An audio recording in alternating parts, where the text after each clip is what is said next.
ఈ పరిశుద్ధ నామమునకు సమస్త మహిమా ఘనత ప్రభావములు కలుగును గాక. ఇప్పుడు వచ్చిన మీ అందరికీ ప్రభు అయిన యేసుక్రీస్తు పరిశుద్ధ నామమున నా హృదయపూర్వక వందనాలు తెలియపరుస్తా ఉన్నాను. పిల్లరా, గడిచిన మరి దినములలో మరి పత్రిక మీద మనం ధ్యానం చేస్తా ఉన్నాం. గలతీయులకు రాయబడిన పత్రిక నుండి మన ధ్యానాన్ని కొనసాగిస్తా ఉన్నాం. ఈ దినము మరి కొన్ని విషయాలు ఈ 6వ అధ్యాయం నుండి మనము నేర్చుకోవడానికి మనందరి హృదయాలను ప్రభు వైపు మనము లగ్నం చేద్దాం. 6వ అధ్యాయము ఒకసారి ఉపోద్ఘాతంగా అవుట్లైన్గా ఈ 6వ అధ్యాయాన్ని ఒకసారి మనం చూద్దాం.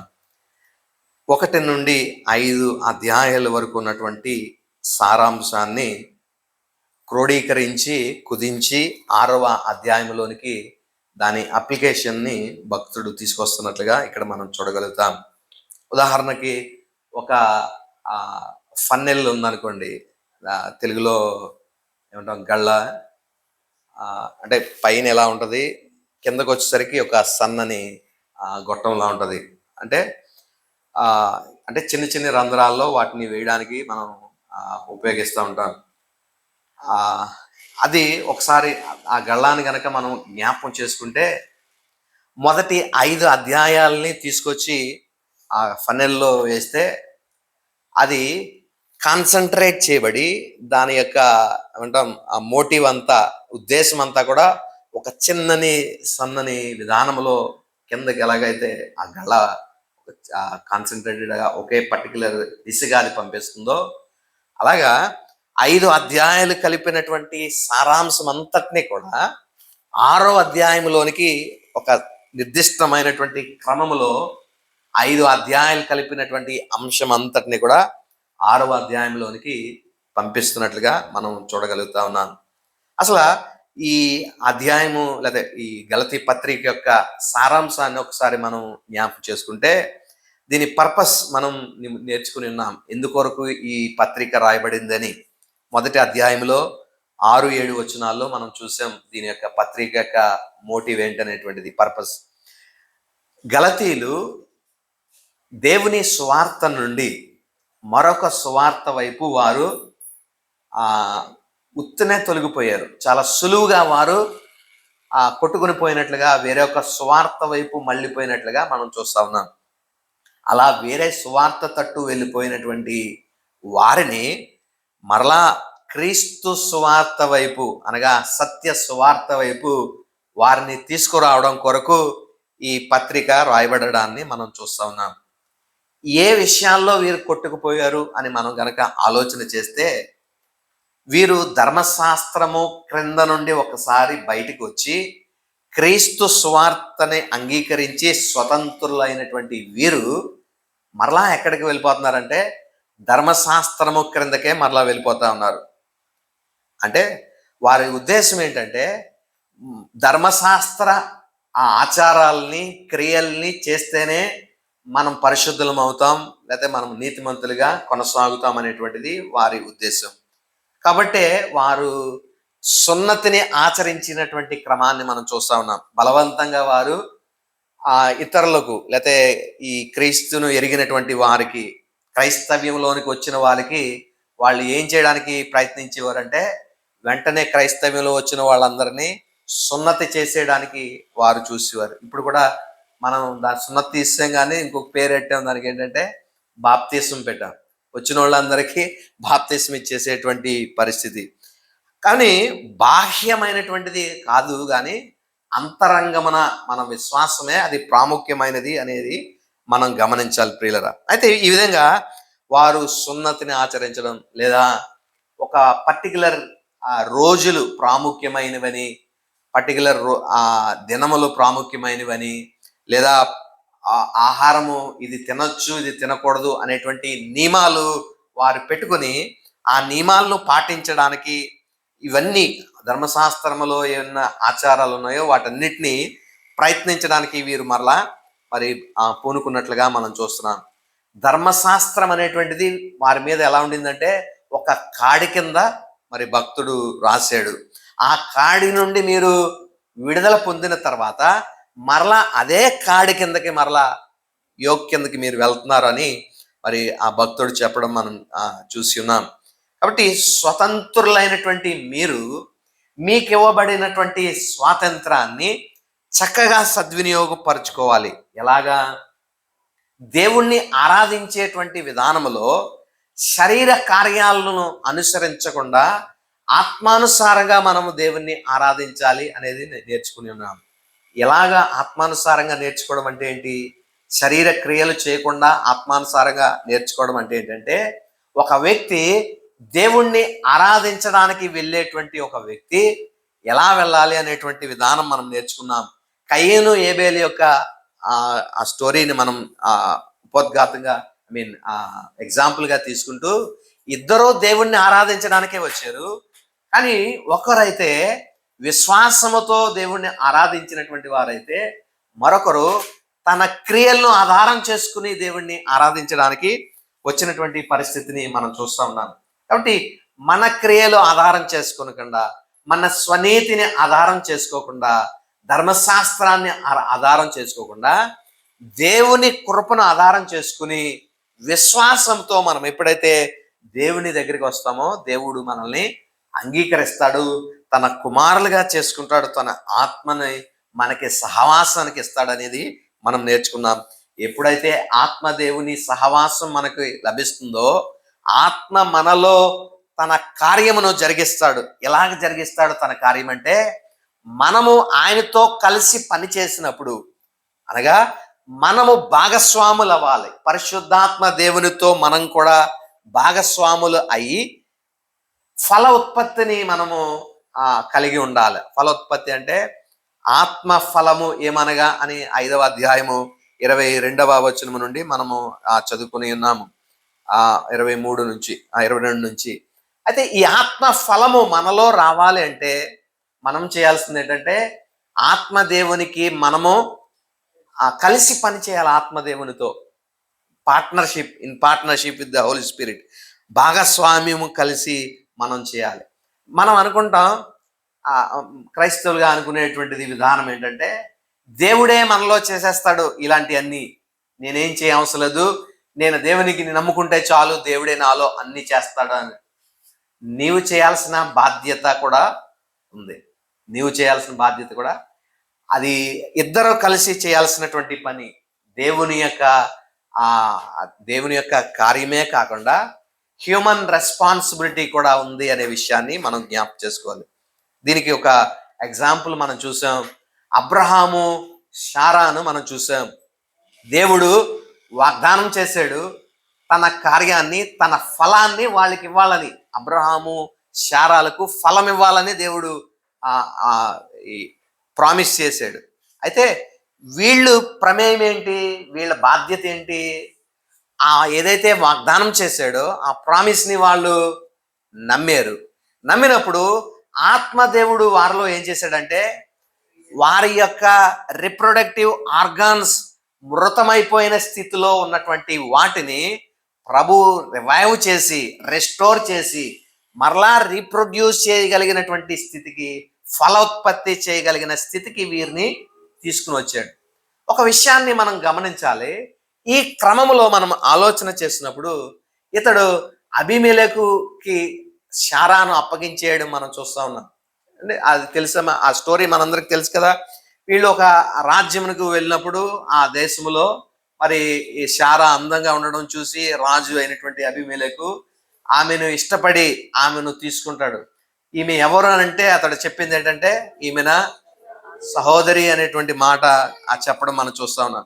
అయితే దేవుడు తన వాగ్దానం చేసినటువంటి ఫలము వీరికి కలగడానికి మరి అబ్రహాము చేసినటువంటి పని ఏంటంటే, అబీమెలెకు భార్యను ఇచ్చినటువంటి స్థితిని మనం చూస్తున్నాం. అక్కడ నిజంగా అతడు ఒప్పుకొని ఈమె నా భార్య అనుంటే స్టోరీ వేరేలా ఉండదేమో. కానీ అతడు చేసినటువంటి ఆడినటువంటి అబద్ధం, అక్కడ ఈమె నా సహోదరి అని చెప్పినటువంటి మాటను బట్టి అతడు ఆమెను తీసుకోవడం, ఆ ఫలాన్ని దేవుడు ఇతనిలో ఫలించడానికి, వీరిద్దరిలో ఆ ఫలాన్ని ఇస్సాకును తీసుకురావడానికి దేవుడే ఇంటర్వీన్ అయినట్లుగా మనం చూస్తున్నాం. దేవుడే కలుగు చేసుకుని అబీమెలెకు తోటి రాత్రి దర్శనమందు దేవుడు అబీమెలెకుతో మాట్లాడాడు, నువ్వు చేసే పని ఏంటి అని దేవుడు అబీమెలెకుని గద్దించాడు. వారి యొక్క చూడండి, ఇతని ఫలాన్ని ఉత్పత్తి చేయడానికి, అబ్రహాము శారాల యొక్క ఫలోత్పత్తి చేయడం కొరకు అబీమెలెకు కుటుంబీకులందరి యొక్క ఫలాన్ని దేవుడు వారి గర్భాలను మూసివేసినట్లుగా మనం చూస్తా ఉన్నాం.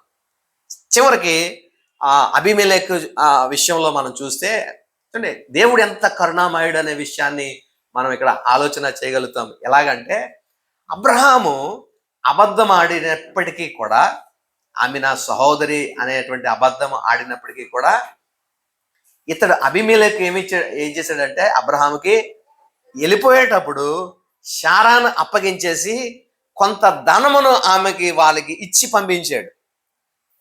అంటే ఇది అంటే ఇలాగా జరుగుతుందని కాదు, నేను చెప్పట్లేదు. అబద్ధం ఆడి కూడా ఆశీర్వదింపబడినటువంటి వ్యక్తిగా అబ్రహాముని మనం చూస్తున్నాం. ఆడింది అబద్ధం, కానీ అబద్ధానికి లాభం కూడా వచ్చింది మరి లాస్ట్లో. అంటే అలా అబద్ధం అవుతుంది, లాభం వస్తుందని అబద్ధం ఆడమని కాదు ఇక్కడ. కానీ దేవుని యొక్క ఆయన ప్రణాళిక ఆయన కలుగు చేసుకుని ఆ ఫలోత్పత్తిని చేయడానికి దేవుడు చేసినటువంటి ఆ కార్యాన్ని నేను మీకు చెప్తా ఉన్నాను ప్రియులారా. కాబట్టి దేవుడు ఒక పక్కన కలుగు చేసుకున్నాడు. మరి దేవుడే కలుగు చేసుకున్నాడు, ఇంకా నా పరిస్థితి ప్రమేయమేమీ లేదు, నేను చేయాల్సింది ఏమీ లేదు అనుకోవడానికి లేదు. ఎలాగ వీరిద్దరికి ఈ ఫలోత్పత్తి ఇస్సాకు కలిగాడంటే, వారిరువురు శారీరకంగా కలిసినప్పుడు, శారీరకంగా వారిరువురు కూడినప్పుడు ఇస్సాకును వారు గర్భమును ధరించినట్లుగా మనం చూడగలుగుతా ఉన్నాం. కాబట్టి దేవుడు చేసిన పని ఆయన కలుగు చేసుకుని అబీమెలెకు చేతిలో నుండి శారాను తీసుకురావడం, లేదా వీరు మృతతుల్యమైనటువంటి వీరి దేహాన్ని మరలా ఆ రిప్రొడక్టివ్ ఆర్గాన్స్ ని మరలా రివైవ్ చేసి ఫలోత్పత్తి చేసేలాగా రిప్రొడ్యూస్ కెపాసిటీస్ వారిలో కలుగు చేసేయడం దేవుని పనిగా మనం చూస్తున్నాం. మరి అబ్రహాము శారాల యొక్క పని ఏంటంటే, వారి ఇరువురు కూడి ఇస్సాకును మరి గర్భమును ధరించినటువంటి పరిస్థితి. కాబట్టి మానవుల యొక్క రెస్పాన్సిబిలిటీ, దేవుడు చేసేటువంటి ప్రొవిజన్, ఈ రెండు కలిసి ఫలోత్పత్తి ఇస్సాకును జన్మించడానికి సహాయపడినట్లుగానే ఇక్కడ కూడా గలతీయుల్లో రాయబడిన పత్రికలో ఒక విశ్వాసి ఆత్మఫలమని ఫలించాలి అంటే మాత్రం ఈ రెండు పని చేయాలి. ఆత్మఫలము ఒక విశ్వాసి ఫలించాలంటే దేవుడు, పరిశుద్ధాత్మ దేవుడు తన ప్రొవిజన్ కల్పిస్తాడు. ఎలాగా? మృతతుల్యమైనటువంటి అబ్రహాము శారాల యొక్క ఆర్గాన్స్ ఎలా రెస్టోర్ చేశాడో, రిప్రొడ్యూస్ ఫలోత్పత్తి చేసేటువంటి కెపాసిటీ నీకు లేకపోయినా ఆత్మదేవుడు నీలో ఆ కార్యాన్ని రెస్టోర్ చేస్తాడు. ఆయన అటువంటి ఏమంటాం కెపాసిటీ నీలో కల్పిస్తాడు. రెండోది, మరి నువ్వు చేయాల్సినటువంటి బాధ్యత ఏంటంటే, ఆత్మదేవునికి నువ్వు సంపూర్ణంగా సబ్మిట్ చేసుకుని అప్పగించుకుని ఆయన చిత్తానికి లోబడుతూ నీ వంతు కూడా నువ్వు ప్రయత్నం చేయవలసిన భాగస్వామ్యం, ఇద్దరు కలిసి ఇన్ పార్ట్నర్షిప్, వాళ్ళ ఇరువురు కలిసి పని చేస్తేనే ఈ ఆత్మఫలం అనేటువంటిది కలుగుతుందని మనం గమనిస్తా ఉన్నాం. అయితే ఈ ఆత్మఫలముల్లో ఎక్కువ ఆ శాతం అన్నిటిలో కూడా ఎవరికి ఉపయోగపడేది ఇందులో ఉంది ఒకసారి ఆలోచన చేయండి. ఒకసారి ఈ మాట చదువుదాం. 5వ అధ్యాయంలో 22 నుంచి మాటలు చదవండి. 22 నుంచి ఆత్మఫలములు ఏంటి అనేటువంటిది ఇది మనం చదువుదాం. ప్రేమ అనేటువంటిది మొదట ప్రారంభమవుతుంది. ఈ ప్రేమ ఎవరికి ఉపయోగపడుతుంది? ఫలం అనేటువంటిది. ఒకవేళ నేను ఈ ఫలాన్ని ఫలించాను, ప్రేమ అనేటువంటి ఫలం ఫలించాను, నాకేమన్నా ఇది ఉపయోగపడుతుందా? ఎదుటి వారి కొరకు, సంఘ క్షేమాభివృద్ధి కొరకు ఈ ఆత్మఫలం అనేటువంటిది మనం గమనించాలి. తర్వాత సంతోషం, పోనీ నేను సంతోషంగా నాకు కలుగుతుంది అని అనుకోవచ్చు. పోనీ తర్వాత సమాధానం, ఇది ఎవరికి? సమాధానం అంటే నీకు ఎదుటి వ్యక్తులకి మనకి ఉన్నటువంటి ఏదైతే రిలేషన్షిప్ ఉందో ఆ గొడవలు లేకుండా సమాధానం కలిగి ఉండడానికి ఇద్దరికి ఇది సహాయపడుతుంది అని అనుకోవచ్చు. తర్వాత దీర్ఘశాంతము, ఇది ఎవరికి? ఎదుటి వ్యక్తులకి. మనకి ఉపయోగపడేది ఏమి? దయాళుత్వము, మంచితనము, విశ్వాసము ఒకవేళ అది మనకు ఉపయోగపడవచ్చు. సాత్వికము, ఆశా నిగ్రహం కూడా మనకి పనిచేస్తుంది, ఇతరులకు కూడా పనిచేసేదిగా ఉంటుంది. కాబట్టి ఎక్కువ శాతము ఆత్మఫలములో మనకి ఉపయోగపడేదానికి అన్నా ఎక్కువగా ఇది ఇతరుల కొరకు, తోటి సహోదరుల కొరకు ఉపయోగపడేటువంటిదిగా మనం చూస్తా ఉన్నాం. కాబట్టి సంఘ క్షేమాభివృద్ధి కొరకు, సంఘ ఆ ఎదుగుదల కొరకు దేవుడు ఉద్దేశించినట్లుగా ఈ ఆత్మ ఫలమును మరి ఆ దేవుడు మనలో ఉత్పత్తి చేస్తున్నాడనే విషయాన్ని మనం గమనిస్తా ఉన్నాం ప్రియులరా. కాబట్టి ఈ ఆత్మను అనుసరించి మనము ఆ క్రమంగా నడుచుకోవాలి అనేటువంటి మాట ఆ ఆఖరి మాటల్లో మనం చదువుతూ 6వ అధ్యాయానికి వచ్చేసరికి మాత్రం ఈ మాట మనం చూస్తా ఉన్నాం. ఏంటంటే, ఎప్పుడైతే నీవు ఈ ఫలాన్ని ఫలించే స్థితికి నువ్వు వచ్చావో, దేవుడు నీలో ఈ యొక్క ఆ ఫలాన్ని ఉత్పత్తి చేసేటువంటి కెపాసిటీ ఎప్పుడైతే దేవుడు నీకు మనలో తీసుకుని వచ్చాడో, అప్పుడు మనము ఏం చేయగలుగుతామంటే, ఒక సహోదరిని, పడిపోయినటువంటి ఒక సహోదరిని, అతని యొక్క బాధ్యతనే మనం తీసుకోగలుగుతాం. పడిపోయిన సహోదరుని యొక్క బాధ్యత మన మీద తీసుకోగలుగుతాం. ఎందుకంటే అందులో మొదటి ఫలమే ఏముంది? ఫలంలో మొదటిది ప్రేమ. ఎప్పుడైతే నీవు ప్రేమ కలిగి నీవు ఉంటా ఉన్నావో, క్రీస్తు నీ మీద చూపించిన ప్రేమ నువ్వు నీ తోటి సహోదరుని మీద చేయగలిగిన చూపించేటువంటి ఆ స్థాయిలో మనము ఉండగలుగుతూ ఉంటాం ప్రియులరా. కాబట్టి ఎవరైతే సహోదరుడు భారంతో లేకపోతే ఏదైనా కష్టాల్లో మోయలేనటువంటి భారం మోస్తూ మరి అతడు పడిపోయాడో, స్థితిలో ఉన్నాడో, అతన్ని మరి పునరుద్ధరించడానికి, మరలా రెస్టోర్ చేయడానికి నీవు సహాయపడాలి అనేటువంటిది క్రైస్తవుని యొక్క బాధ్యత. మనం ఎలా ఉంటామంటే, మనం కరెక్ట్గా ఏదో టైంకి వస్తాం, చక్కగా మనం కూర్చుంటాం, ఎదుటోళ్ళకి లేకపోతే మరే విషయాలు మనకి పట్టవన్నట్లుగా గుడి అయిపోగానే లేదా చర్చ అయిపోగానే మనం మరలా ఎలా వచ్చామో అలాగే మరలా ఇంటికి వెళ్ళిపోతాం. దీని కొరకు అయితే కాదండి దేవుడు ఉద్దేశించింది. చర్చ్ అనేటువంటిది ఒక అదే మనం ఇంటికి ఆడ ఎలాగా కుటుంబం, ఫ్యామిలీ ఉంటుందో అలాంటి ఉద్దేశమే సంఘము అనేటువంటిది మనం ఆలోచన చేయాలి. ఇంట్లో ఒక వ్యక్తి బాధతో ఉన్నప్పుడు, ఇంట్లో ఒక వ్యక్తి కాయిలా పడినప్పుడు, లేదా ఒక అనారోగ్యంతో ఉన్నప్పుడు, ఆ వ్యక్తిని మనం చూసి చూడనట్లుగా అలా పక్క నుండి పోయేటువంటి పరిస్థితి ఉంటుందా? మాటి మాటికి గడిగడికి వెళ్ళి పరామర్శించి ఏమైనా తింటావా, ఏమైనా తాగుతావా, తగ్గిందా అని ఎంత కేర్ తీసుకుంటాం. మరి సంఘానికి వచ్చేసరికి మాత్రం అలాంటి కేర్ మనం ఎందుకు తోటి వ్యక్తుల ఎడల మనం చూపించలేకపోతున్నాం? ఎందుకంటే మనం అనుకునే విధానము ఇది మందే కాదు అనే విధానంలో మనం అనుకుంటూ ఉంటాం. కానీ వాస్తవాన్ని మనం గమనించాలి. సంఘం అనగా క్రీస్తు అవయవంలో, క్రీస్తు శరీరంలో మనం అందరము ఒక్కొక్క అవయవంగా ఉన్నాము అనే విషయాన్ని మనం జ్ఞాపకం చేసుకోవాలని ప్రభు పేరట మనవి చేస్తా ఉన్నాను ప్రియులారా. కాబట్టి ఏదైతే ఆ వ్యక్తి యొక్క మరి స్థితి ఉందో, పడిపోయినటువంటి స్థితి కానీ లేకపోతే అతని భారం కానీ మనం భరించాల్సినటువంటి పరిస్థితి. ఒకవేళ అతడు మోయలేనటువంటి భారం మోస్తుంటే నీ వంతు సహాయము నీవు పడాల. నీ వంతు సహాయం ఆ మోయలేనటువంటి స్థితిలో ఉన్నటువంటి వ్యక్తికి నువ్వు సహాయపడాలనేటువంటి విషయాన్ని మరి మొదటి 5 వచనాల్లో మనం చూస్తా ఉన్నాం. 6వ వచనం నుండి చూస్తే, బోధకునికి అనగా ప్రత్యేకంగా వాక్యోపదేశం చేసేటువంటి వారి యొక్క బాధ్యత కూడా మీరు తీసుకోవాలి అనేటువంటిది. ఏంటంటే ఏదో మామూలు మీరు ఏదో వాక్యం చెప్తారు, మేము విని వెళ్ళిపోదామని వస్తే మా మీద ఇన్ని భారాలు పెడుతున్నారు ఏంటంటే అని అనుకోవద్దు పిల్లలు. అది సంఘం యొక్క బాధ్యత. సంఘానికి లో వచ్చే ప్రతి వ్యక్తికి ఒక బాధ్యత ఉంది. ఏదో మనం సినిమాకి వెళ్ళి వచ్చి ఒక 3 గంటలు అక్కడ కూర్చుని మనం వచ్చేసినట్టు కాదండి. ప్రతి ఒక్క వ్యక్తికి, క్రైస్తవునికి చర్చ్కి వస్తుంటే ఆ వ్యక్తికి కొన్ని బాధ్యతలు ఉన్నాయి. ఆ బాధ్యతలు అతడు నిర్వర్తించవలసిన వాడై ఉన్నాడు. కాబట్టి వాక్యోపదేశం పొందేటువంటి ఎవరైతే మీకు వాక్యోపదేశం చెప్తున్నారో వాళ్ళ బాధ్యత మీరు తీసుకోవాలి అనేటువంటిది. అంటే నా బాధ్యత తీసుకొని నేనేం చెప్పట్లేదు. అంటే ఇక్కడ చెప్పేటువంటి మాట 6వ వచనం నుండి మీరు చూస్తే, వాక్యోపదేశం పొందువాడు ఉపదేశించు వానికి మంచి పదార్థములో బాగా వేయవలను అనేటువంటి ఆ మాటను బట్టి ఈ మాటను నేను చెప్తా ఉన్నాను ప్రియులరా. తర్వాత ఇంకా మనము ముందుకి కొనసాగినట్లయితే ఈ అధ్యాయంలోనే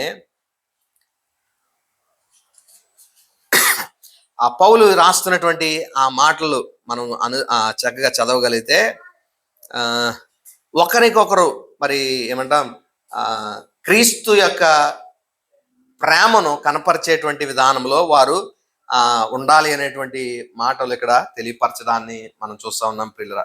కాబట్టి ఈ ఉద్దేశాలన్నీ కూడా మరి క్రీస్తు యేసు మనస్సును మనం కలిగి ఉండాలి, ఆ ప్రేమను మనం ఇతరులతో పంచుకోవాలి. అంటే ఈ ఫలాన్ని ఎప్పుడైతే ఈ ఫలం మనం ప్రొడ్యూస్ చేసామో అది ఇతరులకి ఉపయోగపడుతుంది. కాబట్టి ఆ ఫలాన్ని చేర్చి కోసం దేవుడు ఉద్దేశించాడు అన్నట్లుగా ఇక్కడ తోటి వ్యక్తులకు సహాయపడేటువంటి స్థితిని ఇక్కడ మనం చూడగలుగుతా ఉన్నాం ప్రియులర్. కాబట్టి ఈ 6వ అధ్యాయంలో అంతా కూడా ఎక్కువగా అప్లికేషన్ పార్ట్గా మనం ఈ 6వ అధ్యాయంని మనం చూడగలుగుతా ఉన్నాం. కాబట్టి క్రైస్తవుని యొక్క బాధ్యతలు మొదటి 10 వచనాల్లో కూడా మనం చూసినట్లయితే ఇవన్నీ కూడా ఒక క్రైస్తవుడు చేయవలసిన బాధ్యత. ఏదో వచ్చేసి వెళ్ళిపోవడానికి కాదండి. క్రైస్తవుడు అంటే అతనికి కొన్ని బాధ్యతలు ఉన్నాయి. ఆ బాధ్యతలు 6వ అధ్యాయం 1వ వచనం నుండి 10వ వచనం వరకు కూడా ఆ బాధ్యతలు మరి రాయబడుతున్నట్లుగా మనం చూస్తా ఉన్నాం. మొదటి 5 వచనాలు ఈ దినాన్ని మనము చూద్దాం. పడిపోయినటువంటి ఒక సహోదరిని ఎలా రెస్టోర్ చేయాలి అనేటువంటిది ఈ దినము మనం నేర్చుకుందాం ప్రియులరా. ఒక వ్యక్తి మరి పాపములో పడిపోయినటువంటి ఒక వ్యక్తిని మరలా క్రీస్తులోనికి ఆ వ్యక్తిని మనం ఎలాగా తీసుకురాగలుగుతాం అనే విషయాన్నే ఈ 5 వచనాల్లో కూడా వ్రాయబడి ఉండడాన్ని మనం చూస్తా ఉన్నాం. చదువుదాం 6వ అధ్యాయం మొదటి నుంచి. సహోదరులారా, ఒకడు ఏ తప్పిదములోనైనను చిక్కుకొని నెడల ఆత్మ సంబంధులైన మీలో ప్రతివాడును తానును శోధింపబడునని నేమో అని తన విషయమై చూచుకొనుచు సాత్వికమైన మనస్సుతో అట్టి వానికి మంచి దారికి తీసుకొని రావలను. చూడండి, చదువుదాం ఒక్కొక్క మాటను చదువుదాం. మొదటి వచనాన్ని మనం గమనించినట్లయితే, ఒకడు ఏ తప్పిదములోనైనను చిక్కుకొని నెడల.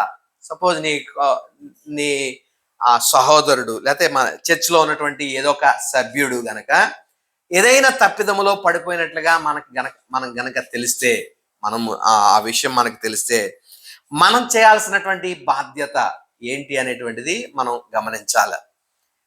మనము చాలాసార్లు మనకెందుకులే అనేటువంటి ధోరణే ఎక్కువగా ఉంటుంది. అంటే మనకెందుకులే, అది వాళ్ళే చూసుకుంటారు, మనం ఇలా చెప్తే వాళ్ళు ఏమైనా అనుకుంటారు అనేటువంటి విధానంలోనే మనం ఆలోచన చేస్తూ ఉంటాం. కాదండి, చెప్పవలసినటువంటి బాధ్యత క్రైస్తవునికి ఉంది. ఒకవేళ తోటి సహోదరుడు తప్పు చేస్తే ఆ చేసేటువంటి తప్పుని నువ్వేదో నీతిమంతుడు, అతడేదో పాపం చేసాడు అనేటట్లుగా కాదు. కానీ అందుకు నాకు కింద మాట రాయబడుతుంది ఏంటంటే, సాత్వికమైన మనస్సుతో నువ్వు చేయాలి. ఎలాంటి మనస్సు అది సాత్వికమైనదంటే, నీవు కూడా ఒకప్పుడు ఇలాంటి స్థితిలోనే ఉన్నావు, ఇప్పుడు కూడా అలాగే ఉన్నావు. ఇప్పుడు ఏదో నువ్వు పరిశుద్ధుడు అని నువ్వు అతనికి చెప్పమని ఆ దేవుడు అంటలేదు. కానీ నీవు నిలబడి ఉన్నటువంటి నువ్వేదో నీ స్టాండర్డ్ని బట్టి, నీ నీతిని బట్టి, నీ పరిశుద్ధతను బట్టి ఇలాంటి స్థితిలో ఉన్నావని నీవు అనుకోక, క్రీస్తు ప్రేమను బట్టి సాత్వికమైన మనస్సుతో మనం ఏం చేయాలంట, అలాంటి వాళ్ళని ఒక మంచి దారికి తీసుకురావడానికి అది మన మీద దేవుడు పెట్టిన బాధ్యత. ఒకవేళ అలా గనక దేవుడు అడిగితే, నీ సహోదరుడిని నీవు మంచి దారికి తేవలసిన నీవు ఎందుకు చేయలేకపోతున్నావు అని అడిగితే, ఎంతమందిని గురించి మనల్ని అడుగుతాడు ప్రభు? ఎవరికన్నా ఒకరినైనా మరి పడిపోతున్నటువంటి వారికి చేయూతన మనం అందించగలుగుతున్నామా? అలాంటి వ్యక్తులకి దేవునిలో సరిగ్గా ఎదగలేక, దేవునిలో సరిగ్గా ఫలించలేనటువంటి స్థితిలో ఉన్నటువంటి ఆ తోటి విశ్వాసులకు నీవేనా చేయూతనివ్వగలుగుతున్నావా? నీవు ఎలాగ పోనీ బయటికి వెళ్ళి ఎలాగ చెప్పలేమా? చెప్తామా? స్వార్థ చేయండి అంటే చేస్తామా? చేయం. అదే పాస్ట్ గారుల పని అన్నట్లు కూర్చుంటాం. పోనీ మన బాధ్యత తోటి క్రైస్తవులు పడిపోయేటువంటి పరిస్థితుల్లో ఉన్నప్పుడు, పడిపోయిన స్థితిలో ఉన్నప్పుడు వారిని మరలా మరి పైకి లేపాల్సినటువంటి బాధ్యత ప్రభువు నీ మీద పెడుతున్నాడు కదా. సాత్వికమైన మనసుతో వారిని మరలా మంచి దారికి తేవలసిన బాధ్యత నీ తోటి ఆ సహోదరుల యొక్క బాధ్యత దేవుడు నీ మీద పెట్టినట్లుగా మనం ఈ భాగంలో మనం చూస్తా ఉన్నాం ప్రియుల. కాబట్టి ఈ ఇందులో కొన్ని సమస్యలు కూడా ఉన్నాయండి. ఒక వ్యక్తిని నువ్వు రెస్టోర్ చేసేటువంటి క్రమంలో మనం మొదట ఆలోచన చేసుకోవాలి. ఎలా ఆలోచన చేయాలి అంటే, ఒకసారి దేవుడు నిన్ను ఎలాంటి స్థితిలోంచి తీసుకొచ్చాడో నీవు ఆలోచన చేయాలి. ఎలాంటి స్థితిలోంచి మనల్ని తీసుకొచ్చాడు దేవుడు? రోమా పత్రికలో మనం చూస్తాం కదా, 4 పరిస్థితులు మనకున్నాయి. ఒకటి, బలహీనులుగా ఉన్నాము. 5వ అధ్యాయంలో 6 నుంచి 11 వచనాల్లో ఈ మాటలు రాయబడతాయి. బలహీనులుగా ఉన్నాము, భక్తిహీనులుగా ఉన్నాము, పాపులుగా ఉన్నాము, శత్రువులుగా ఉన్నాము. ఇలాంటి స్థితిలో ఉండగానే దేవుడు నిన్ను ప్రేమించాడు, నీ కొరకు తన ప్రాణం పెట్టాడు. నీవేదో మంచోడు అని దేవుడు నీ కొరకు ప్రాణం పెట్టలేదు, భక్తిపరుడు అని నీ కొరకు ప్రాణం పెట్టలేదు, ఆజ్ఞల ప్రకారం జీవించగలిగిన శక్తిమంతుడు అని దేవుడు నీ కొరకు తన ప్రాణం పెట్టలేదు.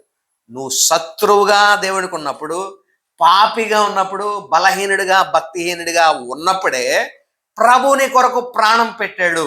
మొదట అది మనం జ్ఞాపకం చేసుకోవాలి. ఎప్పుడైతే నేను తోటి వ్యక్తికి సహాయం చేయడానికి వెళ్తున్నానంటే మొదట నేను ఆలోచించుకోవాల్సింది ఏంటంటే, ఒకప్పుడు దేవుడు నన్ను కూడా ఇలాంటి స్థితిలోనే తీసుకొచ్చాడు. నేనేదో బలవంతుణ్ణి, లేకపోతే భక్తిగా ఉన్నవాడిని, పాపము లేకుండా ఉన్నవాడిని, దేవునికి ప్రియమైన వ్యక్తిని అని దేవుడు నా కొరకు ప్రాణం పెట్టలేదు. ఇలా దూరంగా ఉన్నప్పుడే, పాపం చేసినప్పుడే దేవుడు నన్ను ప్రేమించాడు అనే విషయం నువ్వు జ్ఞాపకం చేసుకుని తోటి సహోదరు దగ్గరికి వెళ్ళినప్పుడు ఇప్పుడు నీకు ఎలాంటి స్థితి కలుగుతుందంటే, నేనేదో గ్రేట్ అనేటువంటి ఫీలింగ్ నీకు రాదు. నేను ఒకప్పుడు ఇలాగే ఉన్నాను బ్రదర్, నేను ఒకప్పుడు ఇలాగే ఇలా ఉన్నప్పుడే ప్రభు నన్న మీద కనికరం చూపించాడు, జాలి చూపించాడని అతడు మరలా నిలబడడానికి, అతడు మరలా సరైన దారికి రావడానికి క్రీస్తు ప్రేమను ఆ వ్యక్తితోటి మనం పంచుకుంటాం. సాత్వికమైనటువంటి మనస్సు. కొంతమంది రిబ్యూక్ చేసేటువంటి విధానము, లేకపోతే వారిని మందలించేటువంటి విధానం ఏంటంటే, రే నాశనం అయిపోతావు, పోతావు, ఎల్లు, నువ్వు అలాగే ఎల్లు అని ఆ రకంగా మనం ఏదో సరైన వాళ్ళు ఏదో పడే స్థితిలో ఉన్నారు అనేటట్లుగా కాక, సాత్వికమైన మనసుతో వారిని మరలా దేవుని మార్గమందు నడిపించడానికి మనం ప్రయత్నం చేయాలనేటువంటిది మనం గమనించాలి ప్రియులారా. అయితే ఈ ఫలభరితమైనటువంటి ఈ స్థితి మనలో ఉండకపోతే గనక దేవుడు మరి చూడండి, లూకాసు వార్త 15వ అధ్యాయంలో రాయబడుతుంది కదా, ద్రాక్షావల్లి గురించి రాస్తూ ఈ మాట రాస్తాడు. యోహాను సువార్త 15వ అధ్యాయం. అందులో ద్రాక్షావల్లిని నేను, తీగలు మీరు, నాలో నివసింపని ప్రతి తీగను, ఫలింపని ప్రతి తీగను నేను తీసివేస్తాను. ఫలించే తీగ మరింతగా ఫలించినట్లు దానికి కావలసినటువంటి ప్రూనింగ్ నేను చేస్తానని దేవుడు సెలవిస్తా ఉన్నాడు.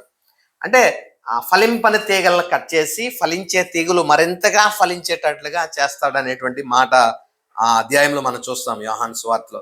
అయితే ఇక్కడ గమనించాల్సిన విషయం ఏంటంటే, క్రీస్తు సంఘములో ఇలాగ పడిపోయినటువంటి వారిని, లేదా పతనమైపోయేటువంటి స్థితి, బ్యాక్ స్లైడన్ అయిపోయేటువంటి వారికి మన వంతు క్రైస్తవగా, తోటి సహోదరులుగా మన బాధ్యత ఏంటంటే, క్రీస్తు ప్రేమను వారిలో మరలా మనం ఇంజెక్ట్ చేస్తూ ఉండాలి. వారికి క్రీస్తు ప్రేమను తెలియపరుస్తూ, ఇవన్నీ నేనేదన్నా పోనీ భక్తి గలవాడిని అనుకుంటున్నావా, నేనే లేదు, అలాంటి కొన్నిసార్లు ఇలాగ నాకు శోధనలు వస్తే నేను ఎలాంటి స్థితిలోనే ఉన్నానని మన యొక్క ఎక్స్పీరియన్స్ వారితో షేర్ చేసుకుంటూ, క్రీస్తు నన్ను ఎలా ప్రేమించాడు, క్రీస్తు నిన్ను కూడా అలాగే ప్రేమిస్తున్నాడు, క్రీస్తు ముందు మనందరం ఒకటే అనేటట్లుగా ఆ వ్యక్తికి స్వార్థను లేదా క్రీస్తు ప్రేమను అందించవలసినటువంటి బాధ్యత మన మీద ఉంది అనేటువంటిది చెప్తూ, వాళ్ళు ఫలించేటువంటి స్థితికి మరలా మనము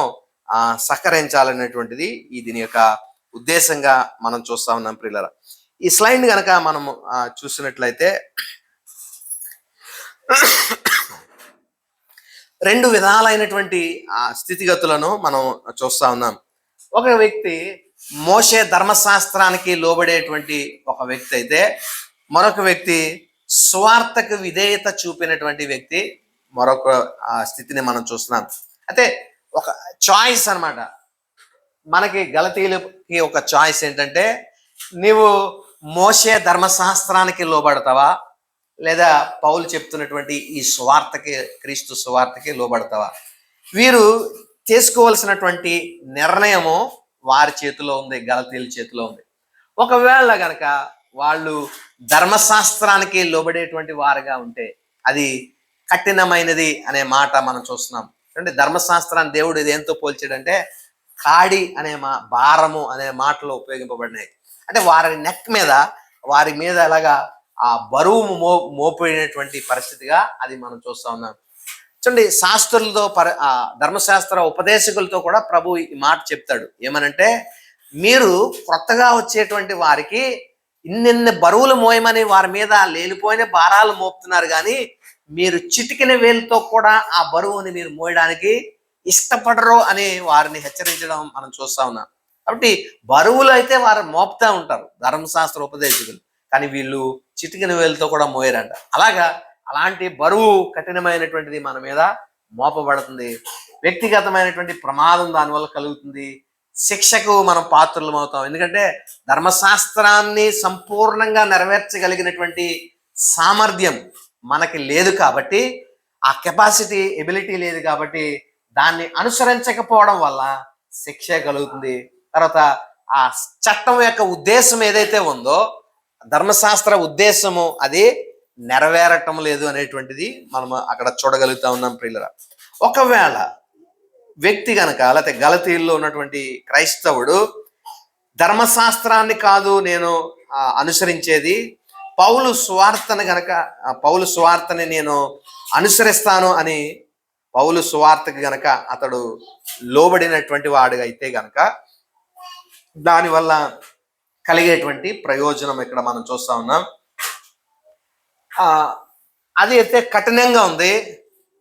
ప్రభువు చెప్తున్నటువంటి మాటల్లో నా కాడి సులువును, నా భారము తేలిక అని ప్రభు చెప్పడం అంటే, దేవుని అవన్నీ నువ్వేదో భారాలు మోసి బరువులు మోయాలనేటువంటిది కాదు. ప్రభు మనకిస్తున్నటువంటిది ఇది ఎలాంటిదంటే చాలా సులువైనటువంటిది. నీవేవో ఇవి పాటించి ఈ చేయి అయి చేయి అని ప్రభు అన్నాడా? ఏం లేదు. మనకు అన్నదల్లా ఏంటంటే ప్రభు చెప్పింది విశ్వాసం మాత్రం ఉంచండి అని ప్రభు చెప్తున్నాడు. ఆ విశ్వాసం కలిగి ఉండడం అనేటువంటిది చాలా సులువైనటువంటిది. దీనిలో వ్యక్తిగతమైన ప్రమాదం ఏమి లేదు. పైగా శిక్షే మనకు కలగట్లేదు. మనం చేసిన పాపములన్నిటికీ కూడా క్షమాపణ కలుగుతుంది. క్రీస్తు యొక్క నియమము నెరవేర్చబడుతుంది అనేది ఇక్కడ మనం చూస్తా ఉన్నాం, సువార్తకు గనక మనం లోబడిన వారంగా అయితే. అదే ఈ విషయాల్లో కూడా మనం పరిశీలన చేయాలి. మానవుడు రక్షింపబడినప్పటికీ, దేవునితో సమాధానపరచబడినప్పటికీ కూడా మానవుడు ఎలాంటి వాడు? పాపే. అతని స్వభావము పాప స్వభావమే. అపోస్తలుడైన పౌలే దాన్ని చెప్తున్నాడు. నేను ఏది నిశ్చయించుకుంటున్నావో అది చేయలేకపోతున్నాను, చేయకూడనదే చేస్తున్నానని అతడు చెప్తా ఉన్నాడు. కాబట్టి అతడు మనిషిగా పాపిగా ఉన్నాడు. అతని స్వభావము, చర్యలన్నీ కూడా, క్రియలన్నీ కూడా పాపపు స్వభావమే చూస్తుంది. అయితే విషయం వల్ల ఏంటంటే ధర్మశాస్త్రం క్రింద లేడు ఇతను. విశ్వాసం ద్వారా ఎప్పుడైతే ఆ స్వార్థకి లోబడుతున్నాడో అప్పుడు ఈ ప్రయోజనాలు అతనిలో కలుగుతాయి. లేదు, ధర్మశాస్త్రము క్రియల క్రింద నా స్వనీతి మీద నేను ఆధారపడతాను, ధర్మశాస్త్రాల క్రియలు చేసి దాని ద్వారా నేను దేవుని సంధికి నీతిమంతుడిగా ఎంచబడతానని నీవు ప్రయత్నిస్తే నీకు కఠినంగా ఉంటుంది అది భారము. తర్వాత ప్రమాదంలో పడతావు, నీకు శిక్ష వస్తుంది. ధర్మశాస్త్ర యొక్క ఉద్దేశం కూడా దాని ద్వారా నెరవేర్చబడదు అనేటువంటిది ఇక్కడ మనం గమనించగలుగుతా ఉన్నాం ప్రియులారా. కాబట్టి గలతీయులకు ఉన్నటువంటి ఆ చాయిస్ ఇప్పుడు మనకి కూడా ఇవ్వబడింది. ఏంటంటే ఏ మార్గాన్ని నువ్వు ఎంచుకుంటావు, ఏ మార్గాన్ని నువ్వు ఎంచుకుంటావు? స్వార్థ మార్గాన్న లేకపోతే ధర్మశాస్త్ర మార్గాన్ని ఎంచుకుంటామా? అది మన మీద ఉంచబడినట్లుగా మనం చూస్తా ఉన్నాం. ఒక ఆత్మీయ సహోదరుడికి ఎలాంటి అర్హతలు ఉండాలి అనేటువంటిది ఇక్కడ మనం చూస్తున్నాం. ఆధ్యాత్మికంగా ఇప్పుడు మనమే చూద్దాం, మనకి క్వాలిటీస్ ఉన్నాయో లేదో చూద్దాం. నువ్వు నీ తోటి సహోదరునికి ఒక మంచి ఆత్మీయ సహోదరుడు అనేటువంటి బిరుదు నీకు వస్తుందా? ఇవి అలా ఉండగలుగుతున్నామా అనే విషయాలు ఇక్కడ మనం చూద్దాం. ఏంటంటే ఒక ఆత్మీయమైనటువంటి వ్యక్తి తన పాపపు చర్యలు లేదా దుర్మార్గ ప్రవర్తన గురించి మొదట ఇతను తెలుసుకోవాలి. ఇతడు పాపినని గ్రహించాలా, దేవుడు ఇతన్ని కూడా అలాంటి తన త్యాగపూరితమైనటువంటి మరణము ద్వారా ఇతన్ని రక్షించాడు అనేటువంటి విషయాలు మొదట ఇతడు గ్రహించవలసినటువంటి వాడై ఉన్నాడు ప్రియులరా. అయితే ఒక విషయాన్ని మాత్రం గమనించాలి, నీవు ఎదుటివాని వ్యక్తికి సహాయపడుతున్నావంటే నీలో ఏమీ లేదని అనుకోవడానికి లేదు. అందుకనే ప్రభు అంటున్నాడు, నీ ఎదుటివాని కంట్లో ఉన్నటువంటి నలుసును నీవు తీయడానికి ప్రయత్నిస్తున్నావు, అయితే నీ కంట్లో నలుసు కాదు, పెద్ద పెద్ద దులాలే నీ కంట్లో ఉన్నాయి. అంటే ఇక్కడ గమనించాల్సింది ఏంటంటే ఆ నలుసు కానీ దులాలు కానీ అందరూ కామన్గా ఉన్నాయి. ఎవరు ఒకరికొకరు యోగ్యులు లేకపోతే ఒకరికొకరు గొప్పవాళ్ళు అని అనుకోవడానికి లేదు ప్రియులారా. నీవే యోగ్యుడు అనుకోవడానికి లేదు. ఆ ఎదుటి వ్యక్తికి ఎలాంటి పరిస్థితి ఉందో అలాంటి పరిస్థితుల్లోనే నీవు ఉన్నావు అనేటువంటి విషయాన్ని కూడా మనం జ్ఞాపకం చేసుకోవాలి. ఒక వ్యక్తికి సహాయపడుతున్నందు వలన నీవేమో గొప్పోడు అనుకోవడానికి లేదు. అంటే ఒక వ్యక్తికి సహాయపడుతున్నంత మాత్రాన నీవేమి గొప్పోడు అనుకోవడానికి లేదు. భౌతికంగా కొంచెం అలాగా అనిపించవచ్చు మనకి. ఇప్పుడు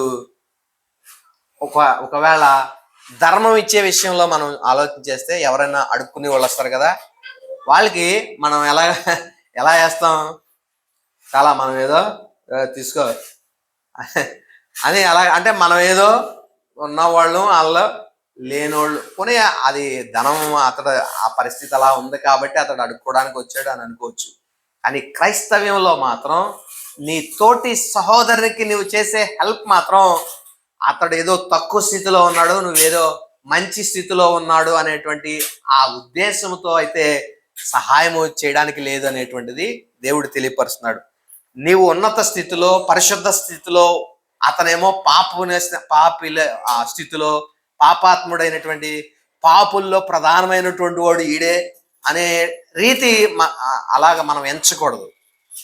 ఎంచాల్సినటువంటి స్థితి ఎలా ఉందంటే దేవుడు చెప్పేది ఒకరికొకరు యోగ్యులుగా ఎంచుకోండి అని ప్రభు చెప్తున్నాడు. కాబట్టి అతడు ఏదో కొంత బలహీనత విషయంలో ఆ విధంగా ఉన్నాడు. రేపొద్దున నీకు ఆ బలహీనత రాదనేంటిదేంటి? రేపొద్దున నీవు పడవు అనేటువంటి గ్యారంటీ ఏమైనా ఉందా? లేదు.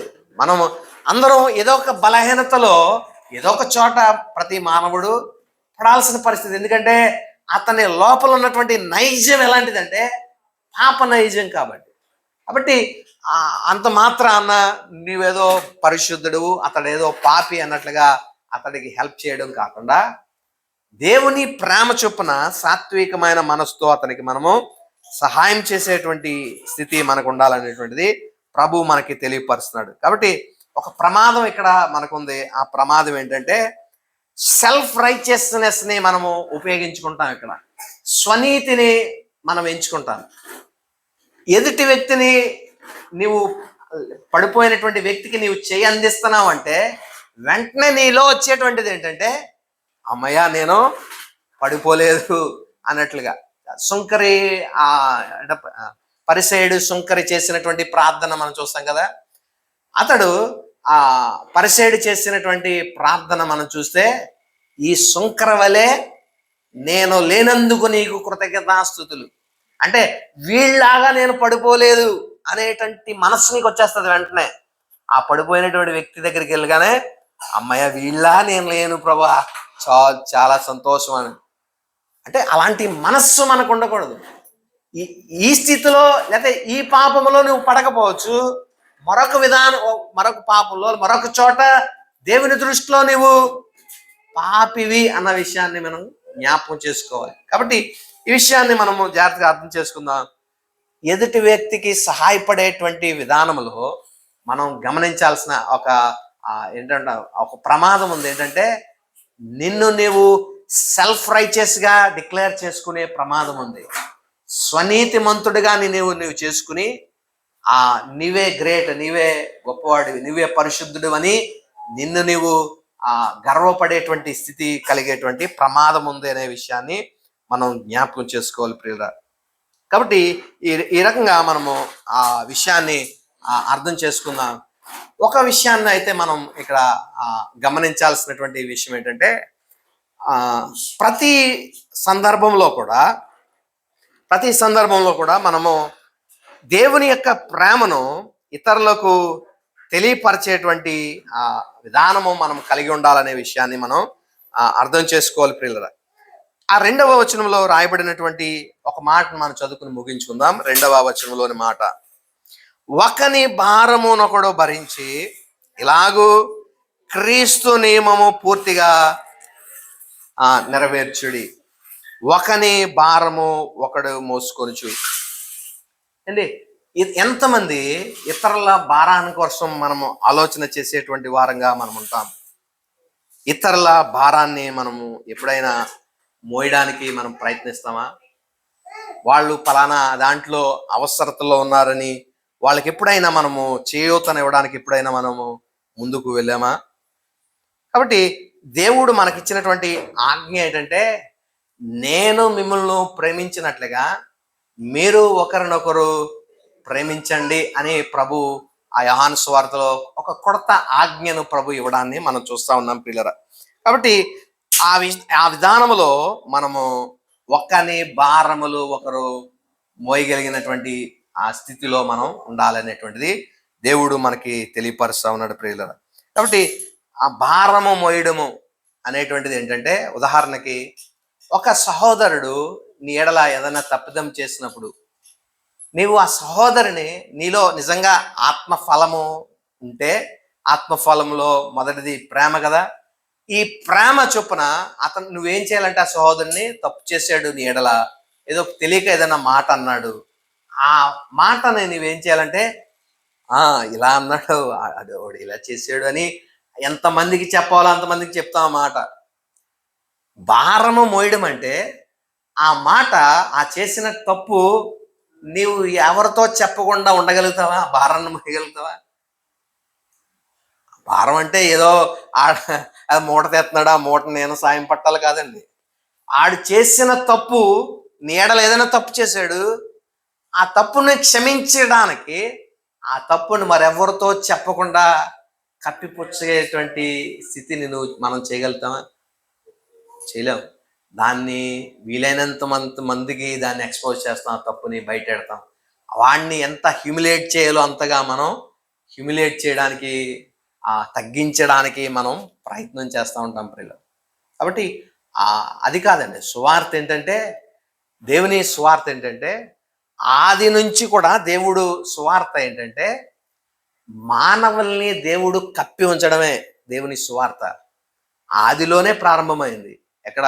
ఏదైనా తోటలో దిగంబరులుగా మానవులు ఉన్నారు. They are in a vulnerable state. అలాంటి స్థితిలో ఉన్నటువంటి వారిని, దిగంబరులుగా ఉండి దాక్కున్నటువంటి వారిని దేవుడు ఏం చేశాడంటే, తన ప్రొవిజన్ చొప్పున చర్మపు చొక్కాయలతో వారిని కప్పినటువంటి పరిస్థితి. అది సువార్త. అలాగ నీ తోటి మన పాపములు కూడా అంతే. ఆయన రక్తంతో మనల్ని ఆ పాపములు కడిగి తన మహిమతో లేదా తన నీతితో మనల్ని కప్పాడు ప్రభు. అది సువార్త. చూడండి, ఇక్కడ కూడా మనం చూస్తాం ఒక ఎగ్జాంపుల్. నోవాహు దినాల్లో మనం చూస్తే, జలప్రళయం అయిపోయిన తర్వాత నోవాహు ఒక స్థితిలో బాగా తాగేశాడు. ద్రాక్షారసం తాగేసి అతడు దిగంబరుడైపోయాడు. తన టెంట్లో తాను దిగంబరుడిగా పడి ఉంటే, తన కొడుకు హాము అతడు చేసినటువంటి పని ఏంటంటే, తన తండ్రి దిగంబరుడిగా ఉన్నటువంటి స్థితిని వెళ్ళి చూసి ఇతను చేయాలి. పోనీ చూస్తే వెంటనే కవర్ చేయాల్సిన పరిస్థితి ఇతుంది, కానీ ఇతను కవర్ చేయలేదు, కానీ దాన్ని ఎక్స్ప్లాయిట్ చేశాడు. ఇంత నాన్న ఎలా చేశాడు, తప్పు చేశాడని తన సహోదరులకి ఆ మాట తెలియచెప్పడాన్ని మనం చూస్తూ ఉన్నాం. వాళ్ళు చేసిన సహోదరులు చేసిన పని ఏంటంటే, వాళ్ళు తండ్రి నేకెడ్నెస్ని చూడకుండా, తన దిగంబరత్వాన్ని చూడకుండా వెనక్కి తిరిగి ఒక గుడ్డ పట్టుకొని వెనక్కి నడుచుకుంటా వెళ్ళి చూడకుండానే తండ్రి దిశమలను కప్పారు. అంటే దాని అర్థం ఏంటంటే ఆ స్థితిని ఎక్స్‌ప్లాయిట్ చేయకుండా, ఆ స్థితిని ఎంత దీనత్వం ఇంకా హ్యూమిలియేట్ అతను చేయకుండా కాపాడినటువంటి పరిస్థితిగా మనం చూస్తా ఉన్నాం. దీన్నే మనం ఏమని చెప్పచ్చు అంటే భారము మోయడము. నీ సహోదరుని ఎడల చేసినటువంటి తప్పుని నువ్వు మోయగలుగుతున్నావా? అంటే మనం మోయలేం. ఎంతమందికి చెప్పాలో అంతమందికి చెప్తాం. ఎంత సానుభూతి మనకు రావాలో అంత సానుభూతి తెప్పించుకుంటాం. ఆడిని మాత్రం, ఎదుటోడిని మాత్రం ఎంత హ్యూమిలేట్ చేయాలో, ఎంత దీనస్థితికి నీచ స్థితికి తీసుకెళ్ళిపోవాలో అంత తీసుకెళ్ళిపోతాం. ఎందుకు ఇది? ఇందుకే వాడెవడు? నీ సహోదరుడే. నీ ప్రక్కన ఉన్నటువంటి నీ సహోదరునికి చేయూతనివ్వాల్సిన నీవే అతన్ని మరింత పతన స్థితికి తీసుకుపోతాను. భారము మోయడము ఒక చిన్న ఎగ్జాంపుల్ అండి ఇది. అంటే ఇలాగే చేస్తేనే భారం మోసినట్టు అని కాదు, అన్ని విషయాల్లో మనం చేయొచ్చు. ఈ భారాన్ని మోసేటువంటి ఈ క్రమమును మనం చేయొచ్చు అండి. అయితే మరి ఇక దినమందు ఈ పాఠం ద్వారా మనం నేర్చుకోవాల్సినటువంటి అంశాన్ని మనం ధ్యానం చేసుకుందాం. మిషాంబర్ది ఎప్పుడేమా? అయితే ఈ యొక్క ప్రపోజల్ నేను ముందుకు తీసుకొస్తా ఉన్నాను. ఒకరి భారములు ఒకరు భరించేటువంటి ఈ యొక్క ఎలాగ సంఘం యొక్క బాధ్యత కాబట్టి మిషా ఎంబర్ యొక్క బర్త్డే, ఫస్ట్ బర్త్డే మాత్రం చర్చ్ సెలబ్రేట్ చేస్తుంది. మీరందరూ దానికి సహకరించండి. అంటే కుటుంబస్తులు మీరు ఎవరు పిల్లాలనుకుంటున్నారో వాళ్ళు పిల్లండి. చర్చ్ దాన్ని భరిస్తుంది ఏమా. ఇదేంటే యాజ్ ఎన్ వర్కింగ్ ఎగ్జాంపుల్గా మనం మన తోటి సహోదరుల్లో వాళ్ళు కలిగిన ఆ శ్రమని, ఆ భారాన్ని మనం పంచుకునేటువంటి ఒక మంచి ఉద్దేశం. అంటే వాళ్ళు చేసుకోలేక మనం చేస్తామని కాదు, కానీ క్రీస్తు ప్రేమని మనం క్రియారూపంలో చేయడానికి March 17 ఇప్పుడే చెప్తున్నాను, మీరు సెలవు పెట్టుకోండి. ఇది మనది కాదు అనుకోవడం కాకుండా, మీ ఇంట్లో మీ కుమార్తె ఎలాగా ఫస్ట్ బర్త్డే చేస్తారో అలాగే దీన్ని కూడా మీరు ఆ రీతిగా ఎంచి మరి దానికి మీరందరూ సెలవు పెట్టుకుని ఆ రోజు March 17 హాజరవ్వాల్సిందిగా ప్రభుపేట మనం చేస్తున్నాం. కాబట్టి ఈ దినం మనం నేర్చుకున్నటువంటి ఈ అంశము, ఈ గలతీల్లో నేర్చుకున్న సారాంశం అంతా కూడా ఎక్కడ ముగుస్తుంది అని అంటే, నీ తోటి సహోదరిని నీవు ఎలా ట్రీట్ చేస్తున్నావు, అతడు ఆ బాధ్యతలు ఇవన్నీ మొదటి వచనం నుండి 10వ వచనం వరకు ఉన్నటువంటి బాధ్యతలు, వాళ్ళకి ఎలా సహాయం చేస్తున్నావు, క్రైస్తవుని యొక్క బాధ్యతలు ఈ 10 వచనాల్లో ఉన్నాయండి. కాబట్టి జాగ్రత్తగా మనము ఈ వీటిని ఏదో నెగ్లిజెన్స్గా ఏదో చదవాలి కాబట్టి చదువుతున్నాం అనేటువంటిది కాకుండా ప్రాక్టికల్గా మన జీవితాల్లో నెరవేర్చడానికి మనం ప్రయత్నం చేద్దాం. ఆదిమ సంఘం అంత అభివృద్ధి చెందడానికి కారణము ఏంటంటే వారంతటి ఐక్యత. వారికి సెల్ఫ్ అనేటువంటిది అసలు లేదండి. వారి అందరూ ఉన్నదంతా కూడా ఎలా ఉండేదంటే సముష్టిగా ఉండేది. వాళ్ళు ఏది కలిగి ఉన్నా అందరూ కలిగి ఉండేది. వారు తెచ్చిన ఆస్తులన్నింటినీ కూడా అమ్మేసి తెచ్చి అపోస్తుల పాదాల దగ్గర పెడితే అపోస్తులే ఎవరెవరికి ఏమేమి అవసరతలు ఉన్నాయో వారే పంచి పెడతా ఉండేవారు. అలాంటి స్థితి మొదటి సంఘము, ఆదిమ సంఘములో ఉండేది. కానీ ఇప్పుడు స్వార్థం పెరిగిపోయి ఎవరికి వారే అనేటువంటి రీతిలో మానవులు జీవిస్తున్నారు. కాబట్టే క్రైస్తవ్యము రోల్ మోడల్గా ఉండాల్సిన చోట విఫలమైంది. కుటుంబంగా, సమాజంగా ఉండాల్సినటువంటి, ఇతరులకు మాదిరిగా ఉండాల్సిన మనమే మరి విఫలమైనటువంటి స్థితిలో ఉన్నాం. కాబట్టి ఒక చిన్న ప్రయత్నం మనం ప్రారంభిద్దాం. మరి దేవుడు మరి వాక్యాన్ని మన వినికిడిలో దీవించి ఆశీర్వదించిన గాక. చిన్న ప్రార్థన చేసుకుందాం. కృపయో కనికరముగల మా ప్రియ పరలోక తండ్రి, మీ ఉన్నతమైన, శ్రేష్టమైన, అత్యున్నతమైన నామమునకు కృతజ్ఞతాస్తుతులు చెల్లిస్తా ఉన్నాను. గడిచిన దినములలో మీ కృపలో కాపుదల మమ్మల్ని భద్రపరిచి ఈ దినము మీ పరిశుద్ధ సన్నిధినందు మేమందరమును చేరి మీ నామాన్ని గణపరచడానికి ఇచ్చిన కృప కొరకు స్తోత్రాలు. కొద్ది నిమిషాలు వాక్యాన్ని ధ్యానం చేయడానికి మీరు ఇచ్చిన ఈ కృప కొరకు వందనాలు చెల్లిస్తా ఉన్నాం. ఇంతవరకు చెప్పబడిన వాక్య భాగాన్ని మా వినికిడిలో ఫలింపచేయండి. వాక్యానుసారంగా జీవించడానికి కృపను అనుగ్రహించండి. వెత్తబడిన వాక్యం మా వినికిడిలో ఫలింపచేసి వాక్యానుసారంగా జీవించడానికి కృప చూపించండి.